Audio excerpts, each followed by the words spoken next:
Nelson Aspen, and I'm very honored to be catching up with, I guess, the Prince Charming of daytime, is fair to say. I mean, you have been, Well, you know, Snow White, Rapunzel, Sleeping Beauty, they all have their Prince Charming. You have been the Prince Charming to some of daytime's greatest dames. I have been extremely fortunate in, as you were mentioning before, working with some of the most talented people in daytime. Well, they probably would say the same thing about you. You don't Not get all- invited. not all of them. You keep getting invited back to the party, so you Yeah. must be doing something right. If we can maybe go a little chronologically, Sure.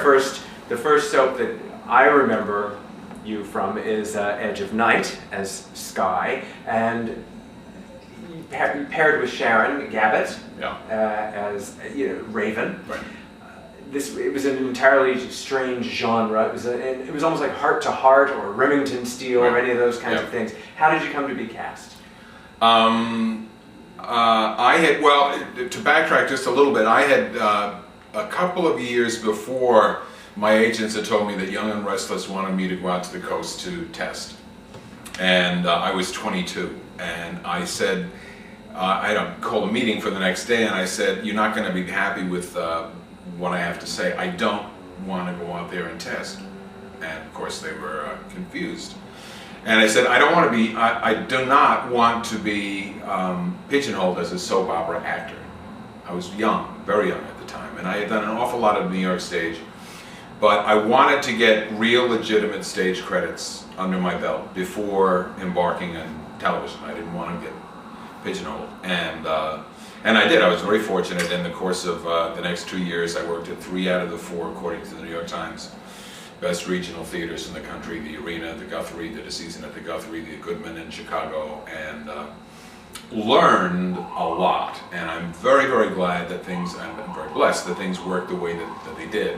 Because by the time Edge came, I won't say that I had all that confidence necessary.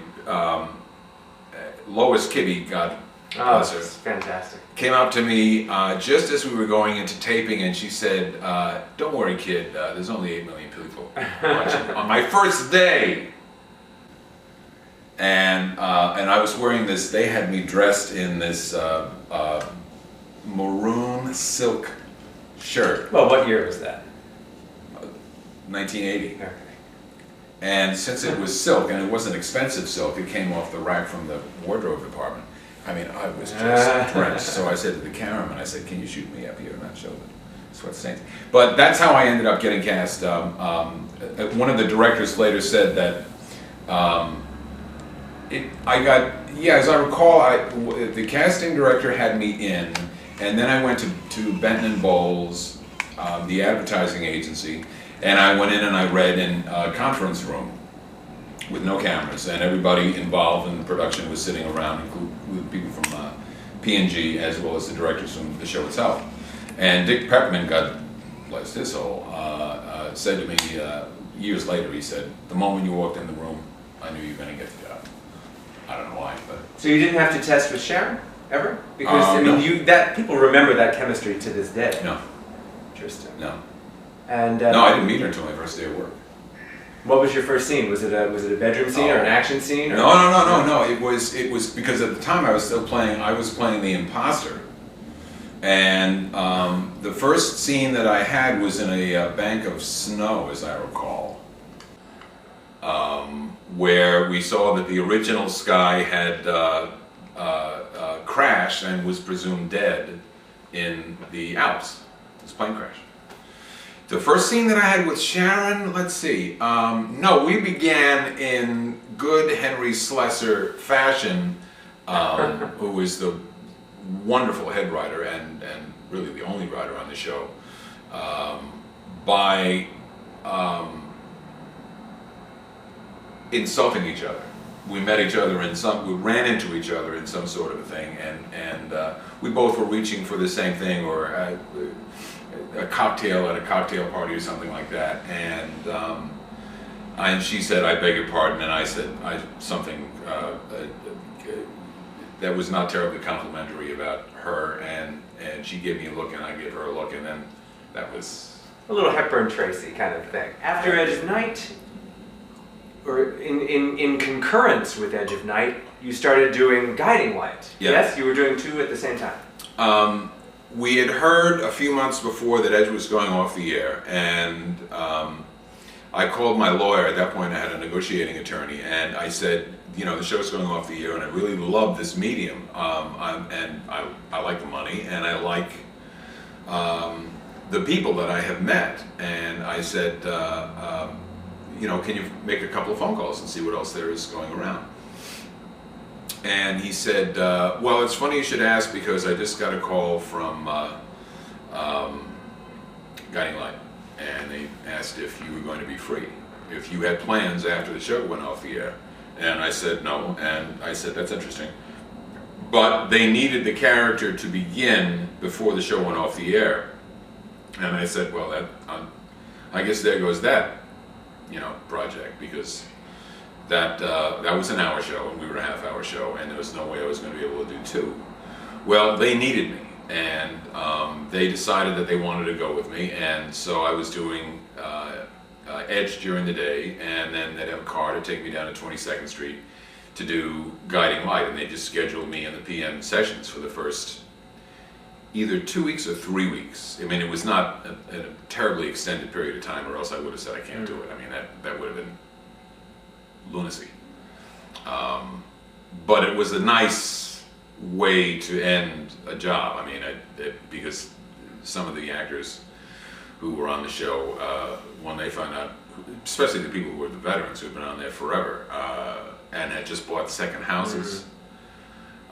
One actor in particular, I won't mention his name, but he had just bought another house. He had bought another house on Shelter Island and loved it, and it was gorgeous. But the look on this man's face, who had been on the show for a number of years, broke your heart. I've worked on so many shows that get canceled. Yeah. Was it a surprise, or had you seen the end of Edge coming? There always have been rumors, because we were the only show on ABC that wasn't owned by ABC. And so we had to fight to get them to promote our show, and the budget obviously came from Procter & Gamble, but ABC purchased the product. I don't know an awful lot about the business details, but we had heard that we just got picked up for another 2 years. Great. And I said, that's good. Of course that's good. I just thought that the show would keep running forever. I don't think that there was a lot of whispering the way that there had been before Search went off. There was a lot of whispering before Search went, and same with Guiding Light and As the World Turns. I mean, having worked on As the World Turns now in one capacity or another for 10 years, it was not a question of if, it was a question of when. So did you stay in touch with Sharon? I mean, people of course think of you and Sharon together from Edge of Night. Did you guys stay in touch? Are you still in touch? You see, I can say this now, it's so many years, and Sharon and I had done one of the first lessons that had been taught to me when I was working in regional theater, which is, do not get involved with your leading lady. And for a relatively brief time, in between her relationship with the man she later married, they had broken off, they had stopped seeing each other. Sharon and I dated, and just had a terrific time.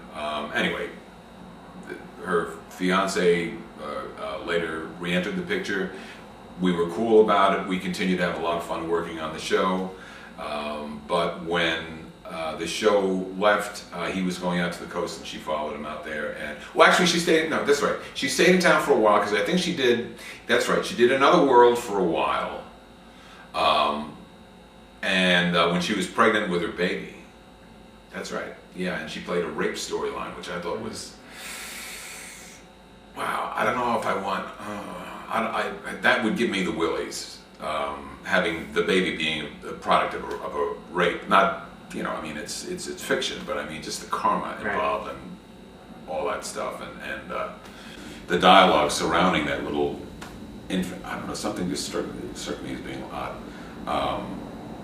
But then she moved out to the coast, and only recently have we gotten back in touch with each other. She's become a... She's single again. There is, well, yes, I guess she is, but she is in California, and she's got, like many Californians, she's very, and I don't mean to dismiss this at all,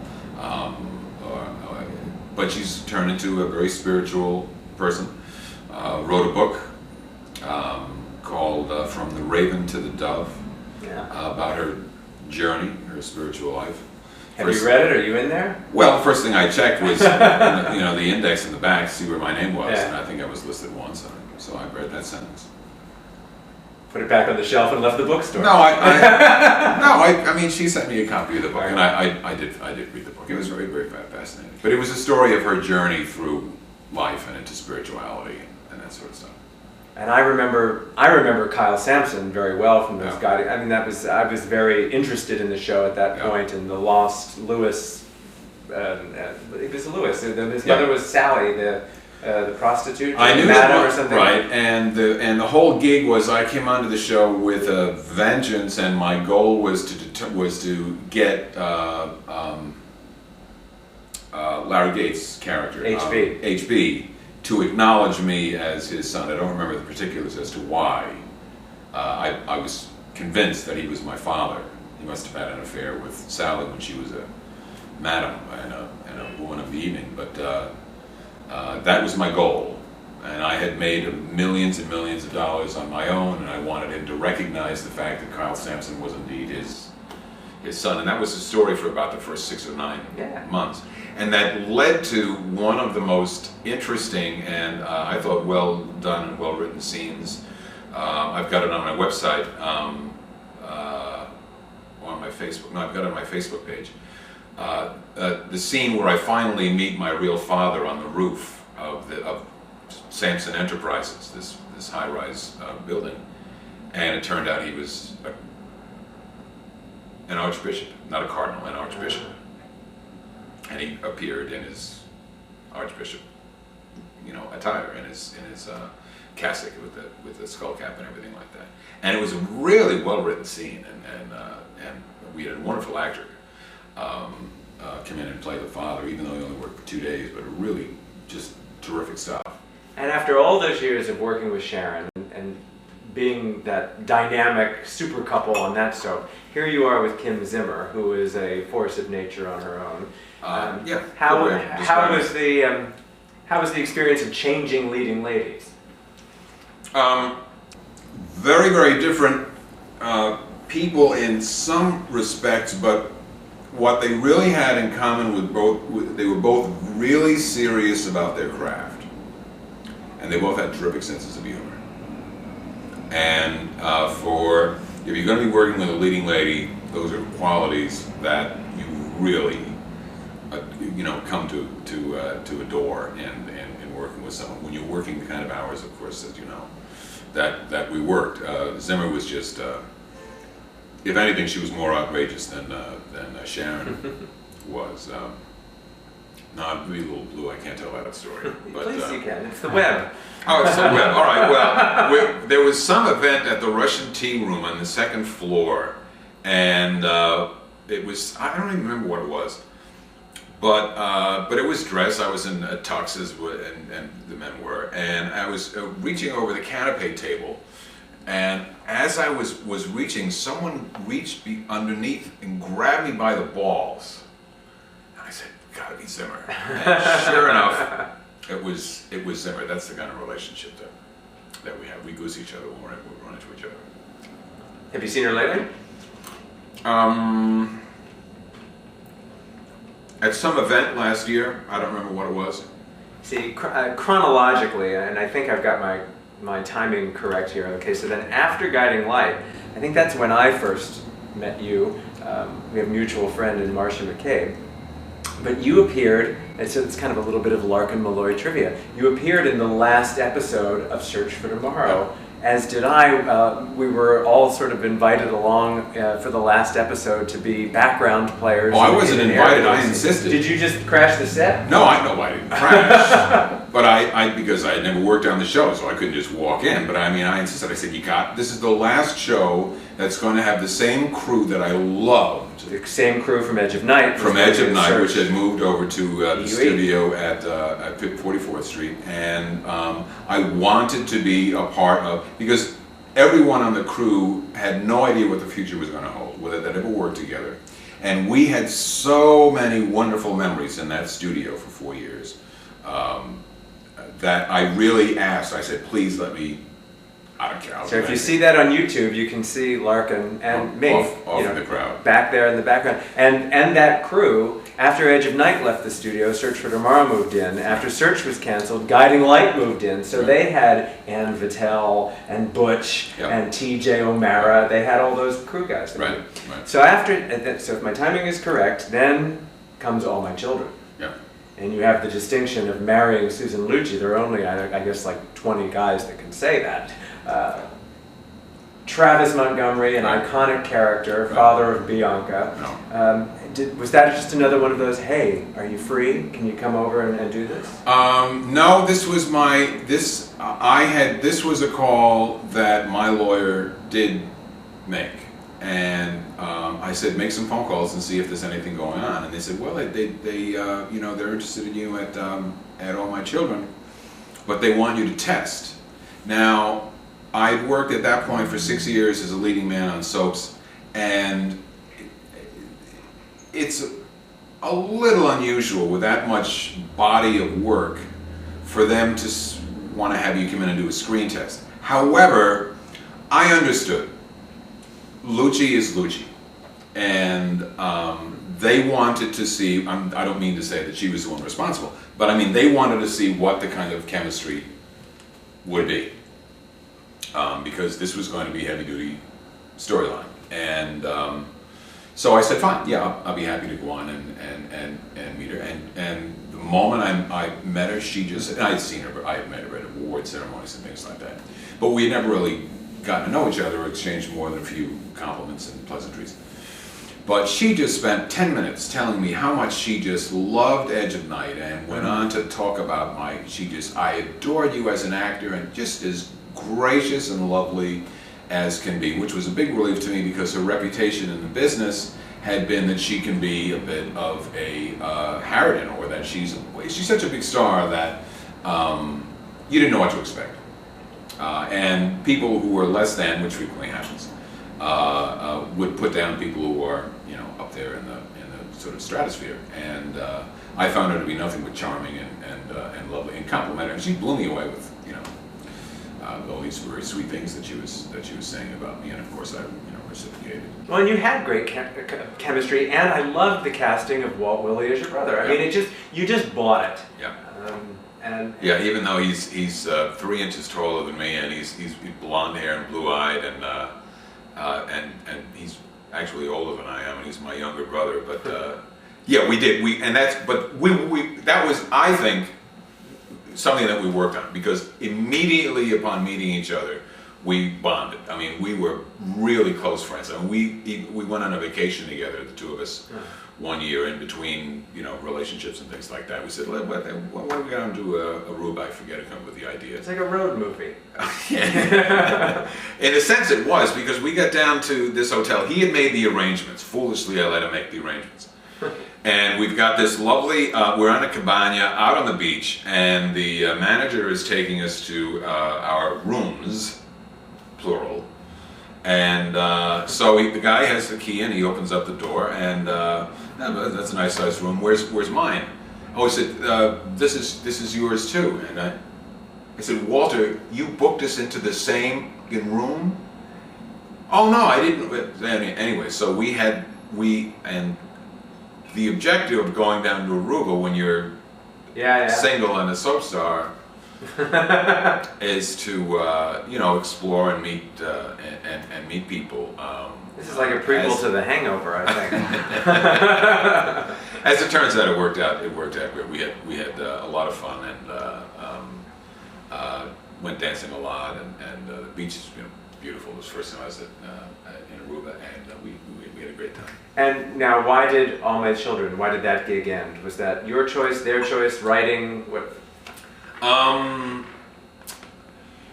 I'll tell you the honest truth, and I think this is the first time, it is the first time in an interview that I've told the specific truth. I was coming up in the end of my contract, and I went into what's called the airlock, the area between the studio floor and the hallway where the offices and dressing rooms are.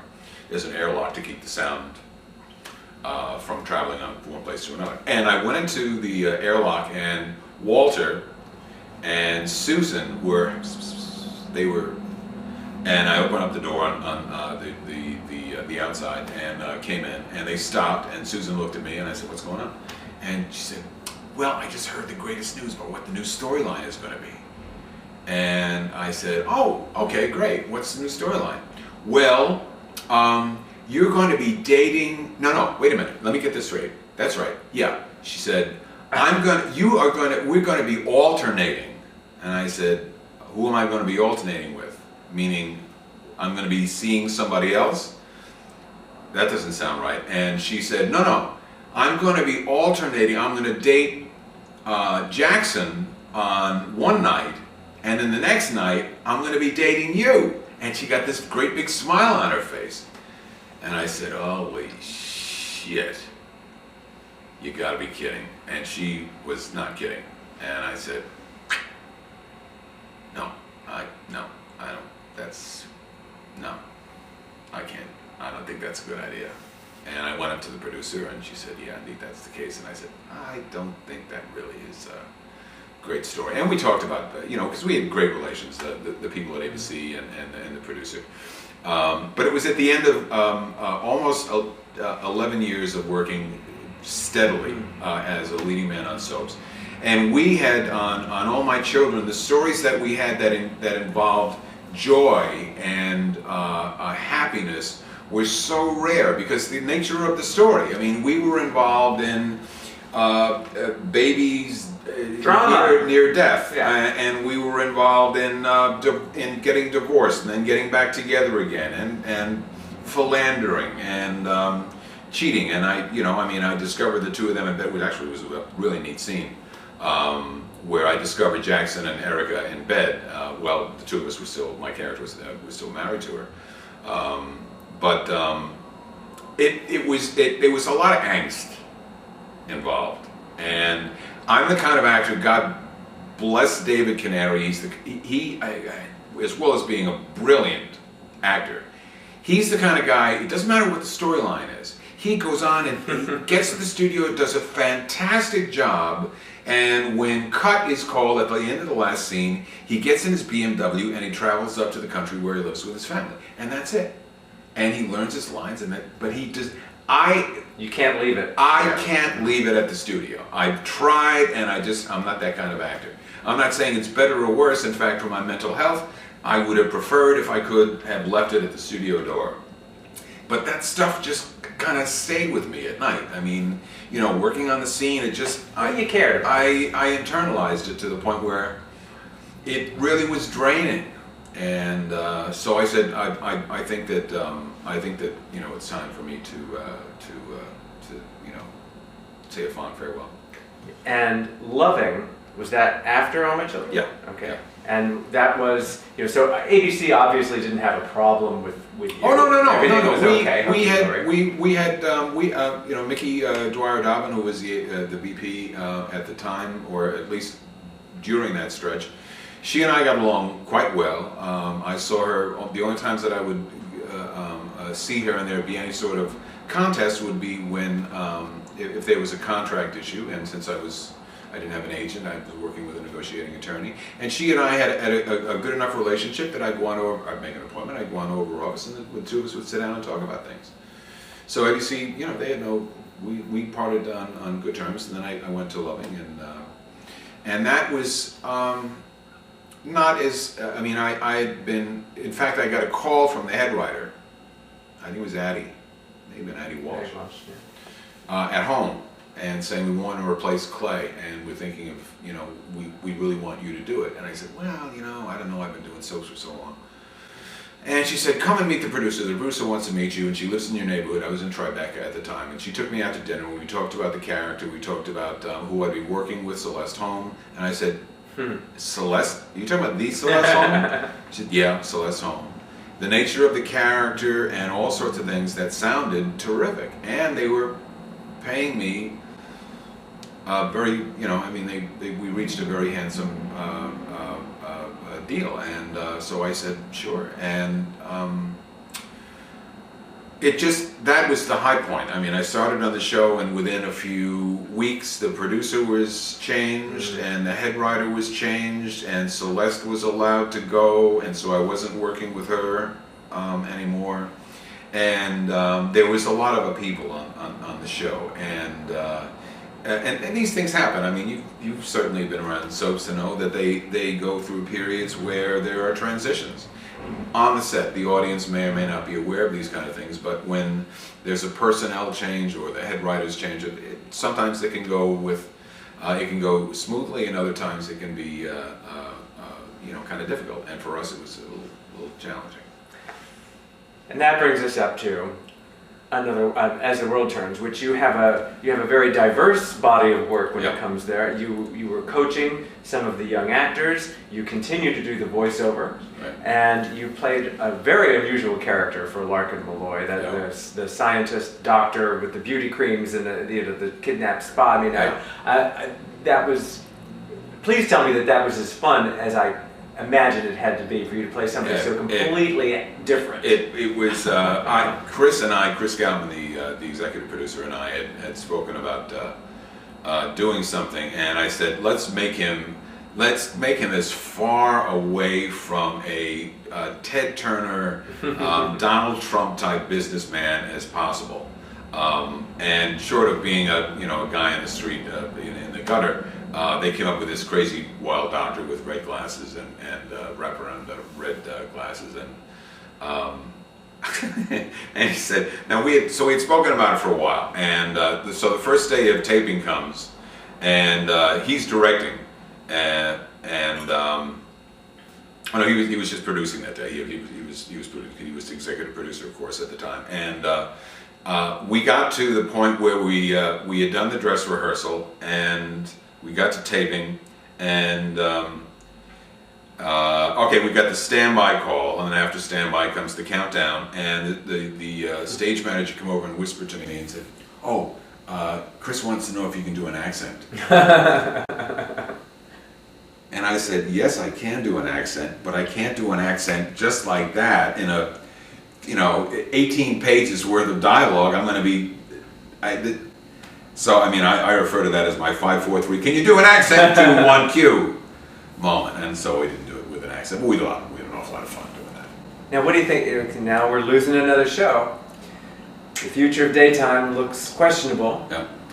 Do you follow any web soaps? Is that something you'd consider? Do you tune in to anything just to sort of check up on old friends? Do you watch As the World Turns Now as the announcer? Do you tune in? I record it every day, and I follow what's going on, and because I know and have very, very dear, most of the people on the staff who have been there, I know quite well and are dear friends of mine.